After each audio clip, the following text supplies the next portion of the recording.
Good evening. How unfortunate that yet again you find yourself at my doorstep. Perhaps my tales of monsters and things that go bump in the night have not instilled enough fear in you that you seek me out yet once again. Alas, here you are, and we must discuss the monster of the week, the devil baby of Hull House.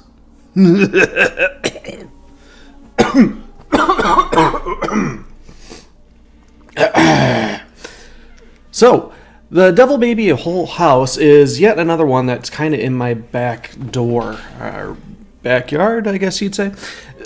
It's one of those stories that I grew up being told because it takes place in Chicago. As a child who grew up in and around the Chicago area, I would defy any to not know about the Hull House itself, let alone the baby that supposedly haunts its attic. There was a lot more to this than I was initially anticipating. So we're going to get through as much as we can, but it's kind of led me down a bit of a rabbit hole here. So I guess where I wanted to start off with was the idea of a baby of the devil, or a child that has been born through the copulation between either the mother and the devil himself, or of a child possessed or haunted or otherwise maligned by a satanic force. It wasn't necessarily the intention, because I thought the devil baby of Hull House would be a relatively light topic, but as we get into it here, you're going to find out it might have ties into other things, and I figured let's lump a few things together here. So, the bulk of the information is going to come from an article written by one of the Hull House co-founders, Jane Addams herself, written in The Atlantic back in October of 1916. We'll get into her description right here. Quote, "The knowledge of the existence of the devil baby burst upon the residents of Hull House one day when 3 Italian women, with an excited rush through the door, demanded that he be shown to them. No amount of denial convinced them that he was not there, for they knew exactly what he was like, with his cloven hoofs, his pointed ears, and diminutive tail. Moreover, the devil baby had been able to speak as soon as he was born, and was most shockingly profane. The 3 women were but the forerunners of a veritable multitude. For 6 weeks, the streams of visitors from every part of the city and suburbs to this mythical baby poured in all day long, and so far into the night that the regular activities of the settlement were almost swamped. The Italian version, with 100 variations, dealt with a pious Italian girl married to an atheist. Her husband vehemently tore a holy picture from the bedroom wall, saying that he would quite as soon have a devil in the house as that, whereupon the devil incarnated himself in her coming child. As soon as the devil baby was born, he ran about the table, shaking his finger in deep reproach at his father, who finally caught him, and in fear and trembling brought him to Hull House. When the residents there, in spite of the baby's shocking appearance, wishing to save his soul, took him to church for baptism, they found that the shawl was empty, and the devil baby, felling from the holy water, ran lightly over the backs of the pews. The Jewish version, again with variations, was to the effect that the father of 6 daughters had said before the birth of a 7th child that he would rather have a devil in the house than another girl, whereupon the devil baby promptly appeared. Save for a red automobile which occasionally figured into the story, and a stray cigar which, in some versions, the newborn child snatched from his father's lips, the tale might have been fashioned 1,000 years ago." End quote. So, what makes this story more prominent than, say, other versions like the Jersey Devil, which shares a great shocking number of similarities? I guess the fact that this story takes place in such a house of such repute. For those not in the know, and this kind of sparked my own curiosity. I had known about Hull House and what its deal was, but in doing research for this episode, I was just overwhelmed of the story of the two founders, Jane Addams and Ellen Gates Starr, and all the tremendous good they did in social work in the early 20th century there. It was just astounding to read everything that they've done, and I'm probably going to be doing its own episode for the Unwashed Asses with this building and the work they did in particular. So, the haunting of Hull House is a story that came about in 1913. Hull House itself was founded back in 1889, I believe it was.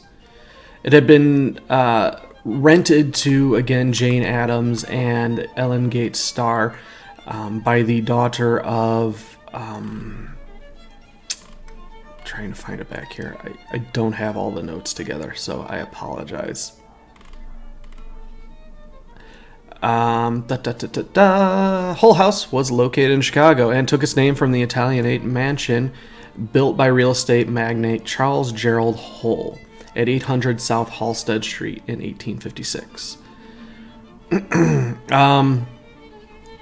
Charles Hull granted his former home to his niece Helen Culver, who in turn granted it to Addams on a 25-year rent-free lease.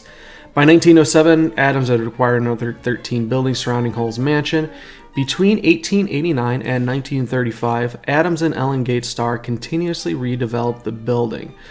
The article on Wikipedia gives a lot of good insight into this, as does the hullhouse.uic.edu site, which is the Jane Addams Hull House Museum site. So yeah, this was a very, very reputable, essentially campus that took in immigrants and women and children that were not necessarily despised, but would have been shunned by society in a time when, verging on, the Great Depression, World War I, and leading up until its closure of 2012, were very tumultuous times in American history. And so, as such, people needed help, and the two women running Hull House offered help to said people. So, as for why it is reported that the Devil Baby of Hull House became a thing there's no concrete answer. The only theory I have is that Hull House had a number of detractors, people that sought to tear down the work of these two great women and deter them in their objectives of doing things like workers' rights and women's right to vote and getting children out of factories and sweatshops and essentially seeking out to change a lot of foundations that America itself had been built on. But taken from the Jane Addams Hull House Museum site itself, quote, starting in the summer of 1913, Jane Addams and the residents of the Hull House settlement grappled with an onslaught of visitors who came seeking the, quote, Devil Baby, an imagined infant who is rumored to have been born out of a fatherly curse in the neighborhood and hidden away at Hull House.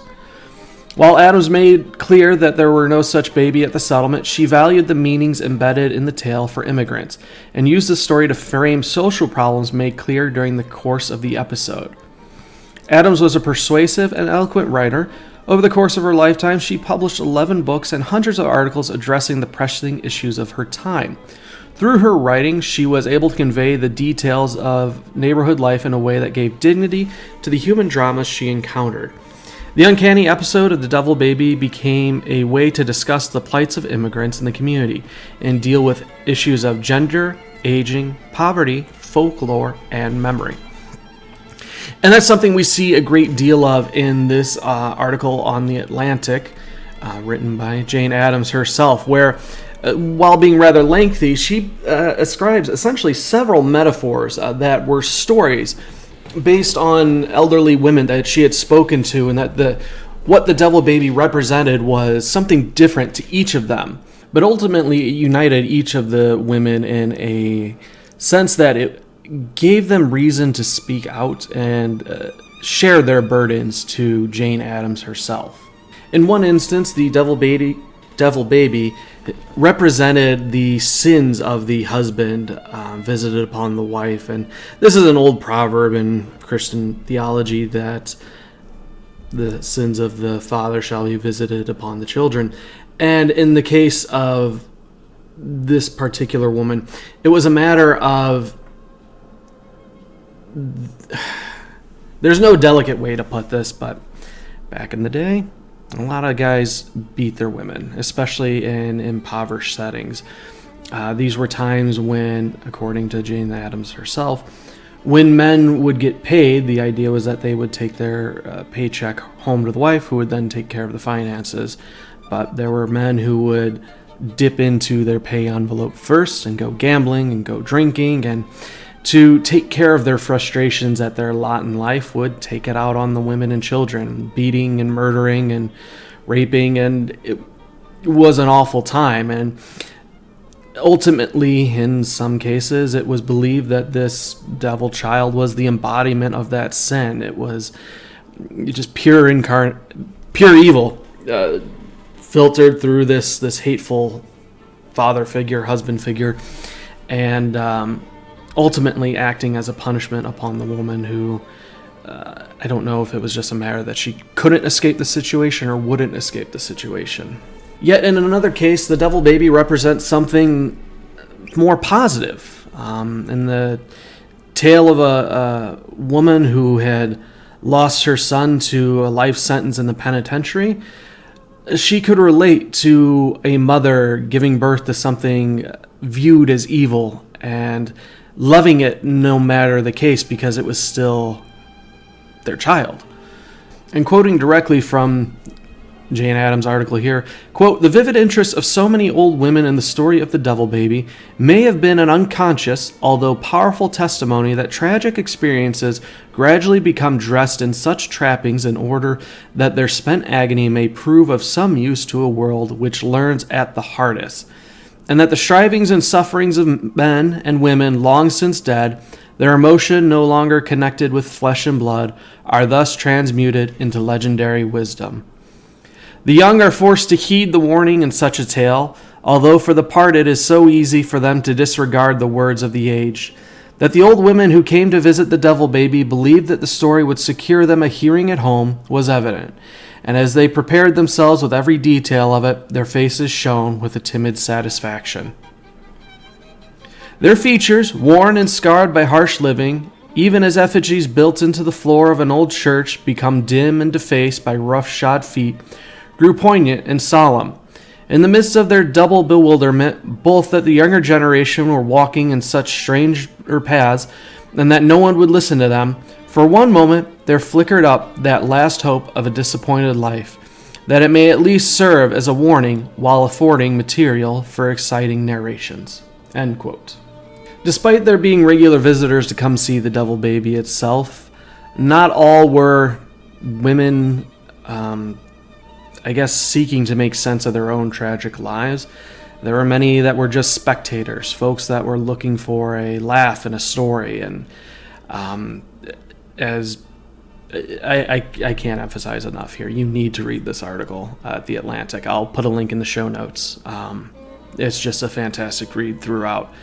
But it became more of a circus or carnival feeling, people going to see the freak show. Quote, "Throughout 6 weeks, as I went about Hull House, I would hear a voice at the telephone repeating for the 100th time that day, 'No, there is no such baby. No, we never had it here. No, he couldn't have seen it for 50 cents. We didn't send it anywhere because we never had it. I don't mean to say that your sister-in-law lied, but there must be some mistake. It's no use getting up an excursion for Milwaukee, for there isn't any devil baby at Hull House. We can't give reduced rates because we're not exhibiting anything.' But these were not restricted to just phone calls. People would come to the door demanding to see the baby, with such stories as, 'Why do you let so many people believe it if it isn't here? We've taken 3 lines of cars to come, and we have as much right to see it as anybody else. This is a pretty big place. Of course you could hide it easy enough. What are you saying that for? Are you going to raise the price of admission? Yet in some instances, it wasn't just a matter of curiosity, but folks seeking a lesson to be learned. There were stories of women bringing their shamefaced husband to see sins made manifest by their own wicked deeds, only to be turned away by the staff at the Hull House. Ultimately, the many stories surrounding Hull House's devil were just that, stories. While initially annoyed by the folks beating at the door to see this reported devil baby and other ghosts and hauntings that are reported to lurk at Hull House, Jane Addams is said to have been more amused than frightened by it, and used such stories and the people that came seeking them out to fuel the fire for her works. In the case of the devil baby itself, was used as several books. Most notably, though, was The Long Road of Woman's Memory. And I guess that's what's going to lead us into our other segue here, because there's not much history to the devil baby of Hull House. But its impact on popular culture has been long-standing. While there have been other stories of devil babies or babies born of the devil, most notably we have the Jersey Devil, which I'm just going to do a short snippet because I want to do a full episode on this particular creature. According to quoting from Wikipedia here, according to popular folklore, the Jersey Devil originated with a Pine Barrens resident named Jane Leeds, known as Mother Leeds. The legend states that Mother Leeds had 12 children, and after finding she was pregnant for the 13th time, cursed the child in frustration, crying that the child would be the devil. During 1735, Mother Leeds was in labor on a stormy night while her friends gathered around her. Born as a normal child, the 13th child changed to a creature with hooves, a goat's head, bat wings, and a forked tail. Growling and screaming, it beat everyone with its tail before flying up the chimney and heading into the pines. In some versions of the tale, Mother Leeds was supposedly a witch, and the child's father was the devil himself. Some versions of the legend also state that there was subsequently an attempt by local clergymen to exorcise the creature from the Pine Barrens. But aside from the Jersey Devil, there are other examples, like the dailymail.co.uk publishing a story back on October 29th in 2012 about Colombian parents whose child can walk at 4 weeks and breathes fire. They believe he was possessed by the devil himself. Throughout history, we have stories littered as such. But popular culture, as I was alluding to before, latched onto it. Most notably, we have Rosemary's Baby, a story written in 1967 by American writer Ira Levin, which was then turned into a series of films with sequels not necessarily based on the original, but kind of carrying on, with the idea being that Rosemary Woodhouse and her husband, Guy, being a struggling actor, had just moved into the town of Bramford, made friends with some neighbors. Some strange things are abound, and before you know it, they find out the neighbors are involved in a satanic cult, and Rosemary herself has given birth to the devil. Other stories like The Omen, about the Antichrist being birthed into a family of influence and power, so that he may take over the world itself, and then leading into another story, Good Omens, by wonderful author Neil Gaiman, of a similar concept, with the idea being that the Antichrist, a child born of woman and the devil, is set to rise to power and take over the earth at the end of times.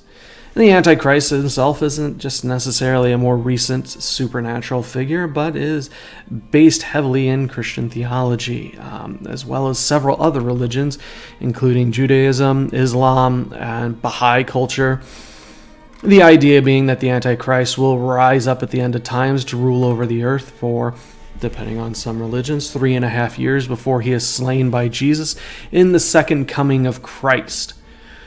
But ultimately, all these stories do break down to the same central theme, that being that a woman is impregnated by the seed of the devil and will bring about the end times by birthing the Antichrist.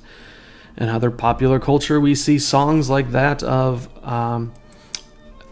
my personal favorite band, Ghost, with Monstrance Clock being a damn near step-by-step guide about how to bring about the birth of the Antichrist, and that we must come together as one. We must come together for Lucifer's son. All in all, they make for fantastic fodder for stories. The idea being that the end of times can be brought about by paranormal forces influencing themselves on otherwise normal relations, or that the sins of a parent may be visited on the child as a form of punishment to the parents themselves. Either way, there's a lot of biblical theology at play here, and reasoning, divine punishment for sins, be it as they may. But in the end, they still make for good, spooky stories. And that's where we're going to leave The Devil Baby of Hull House. Again, I highly recommend that you check out the Hull House itself and read about the two ladies that had founded it, Jane Addams and Ellen Gates Starr. Their work was vastly important in the progression of our country, as well as an impact on the world at large. So despite their memory not necessarily being tainted, but definitely attached to something supernatural, there is a lot of good that came out of the home itself and the women and employees that worked there. But that will do it for now. Next week, sure, why not? Let's double down on some baby devils, and let's learn about that Jersey Devil. But until next time, keep your doors locked, your windows shuttered, and your children not possessed by the devil?